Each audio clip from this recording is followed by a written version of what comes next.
What's going on, everybody? Today we're doing another Final Fantasy XIV PvP guide where I will be talking about crowd control, stuns, binds, sleeps, all the good stuff, and how we can get those to work in our favor. So without any further delay, let's go ahead and jump right into this, starting first with the tanks.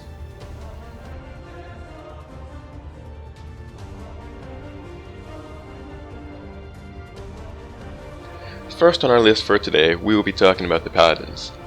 They are able to use an ability called Shield Swipe, which after blocking an attack allows them to return damage with 150 potency. It also deals a Pacify on the target, which prevents them from using attacking abilities for 6 seconds. Next up, we have Shield Bash, a strong single target global cooldown stun. It's always available and has a very strong 4-second default stun time. But it does have diminishing returns, making it 2 seconds for the next stun, and then 1 for the final one before becoming completely useless. It's pretty expensive on TP, but it's great for locking down a healer when you're trying to get a very essential kill. Finally, we have Spirits Within, a fairly strong off-global cooldown silence. The silence only lasts 1 second, but it does have a 300 potency, making it pretty ideal for burst, especially on healers who are trying to heal themselves up from the damage you're dealing. It has a 30-second recast, making it fairly reliable, and if you can nail it on a healer when they're low, it'll definitely guarantee you that kill. Next on our list, we will be talking about Warriors. They are armed with a moderately strong single target off global cooldown stun with a 20-second recast. It has 100 potency and a 3-second default stun time, meaning after the first swing it'll go down to 1.5 seconds, and after that it'll be just under a second before not having any effect at all. Along with that, they are armed with Mithril Tempest, a strong area of effect global cooldown, stun, and knockback. It has 180 second recast, but if you put points into it, it has 150 second recast. It has 170 potency with 200 if points are put into that, and it has a 2-second default stun and 3 if it is traded. Finally, it is armed with Home Gang, probably and arguably the best ability that it has in its kit. This allows it to grab a single target out of their crowd and yank them towards you, holding them in place for 6 seconds. If they already have bind resistance, it really won't save them. It has 180 second recast, so you can't truly rely on it, but it is great when it comes in handy, and it'll keep you at 1 HP regardless of what happens to you.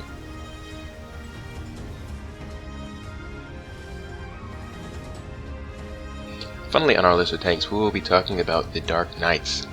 They come equipped with Carnal Chill, Dark Passenger, and Soul Survivor, along with 3 other abilities known as Low Blow, Unleash, and Tar Pit. Carnal Chill is a strong AoE off global cooldown that decreases the amount of damage a target deals, which is a stark opposite to the other tanks who increase the amount of damage a target takes. It has a 90-second recast, and it has 60 seconds if traded. It has 150 potency with 180 if traded, and the damage reduction can be 40 at the base and 60 if traded, and it lasts for 6 seconds. Next, it has Soul Survivor, which acts very similarly to Full Swing that all other tanks are equipped with. This is a single target vulnerability up, and if the target that is inflicted with it is killed, it restores HP and MP to the caster.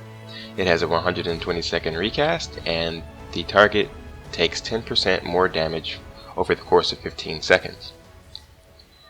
It comes equipped with Dark Passenger, a strong AoE that, if used with Dark Arts, inflicts blind upon its target with a 250 potency. The blind lasts for 15 seconds and it has a 30-second recast time.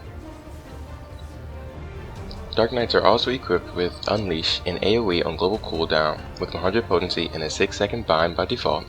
Tar Pit, a strong AoE heavy with 250 potency that restores 150% of damage as HP on a 120 second recast, and Low Blow, a moderate strength single target off global cooldown stun with 100 potency.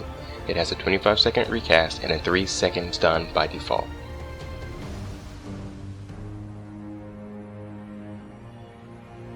Next, I'm going to discuss the healer abilities, specifically White Mage, because most of the healer abilities that are crowd control are available to all healers.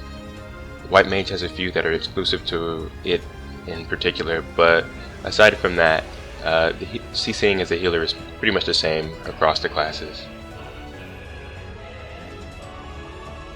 White Mage has a few exclusive abilities that set it apart from Scholar and Astrologian. These three abilities are Fluid Aura, a single target knockback with a added bind at the end with 150 potency that lasts for 6 seconds. Repose, a single target sleep ability that goes for a global cooldown and lasts 8 seconds by default. And Holy, a great area of effect global cooldown stun with 200 potency. It's heavy on MP usage, but the stun lasts for 3 seconds, which is very good. Next I will be going over the CC abilities available to melee DPS. I will not, however, be taking the effort to go in great detail as I did with the tanks or White Mage. This is because many of their abilities are very similar. For example, Dragoon, Ninja, and Monk all share a gap closing stun in the form of Spine Shatter Dive, Shoulder Tackle, and Overwhelm respectively. Ninja brings a wide variety of CC to the table through their ninjutsu, having Hilton as a 12-second bind and Doton as a 20-second heavy. Monk and Ninja both carry a silence, with Monk having Armor the Destroyer and Ninja having Ill Wind. All ranged DPS classes have access to bind. Machinists and Bards have access to bind and silence. Machinist has exclusive access to stuns. Black Mage has exclusive access to sleep. This means that every class in this game has its own unique playstyle in regards to crowd control. So, with all of this information out of the way, now I can finally talk about the best way to use crowd control when actually in a match.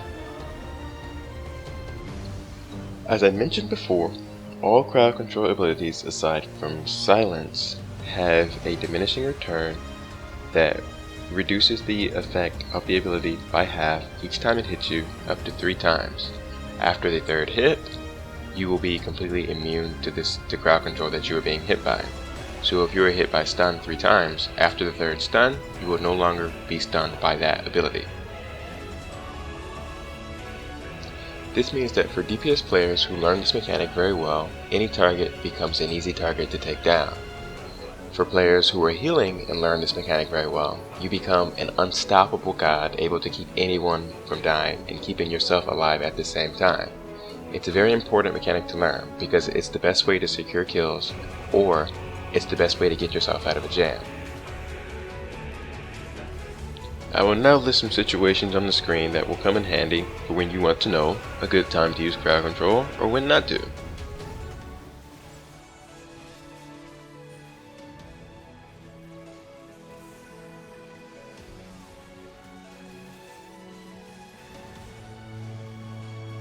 And that's just about all the advice I can give to you about crowd control.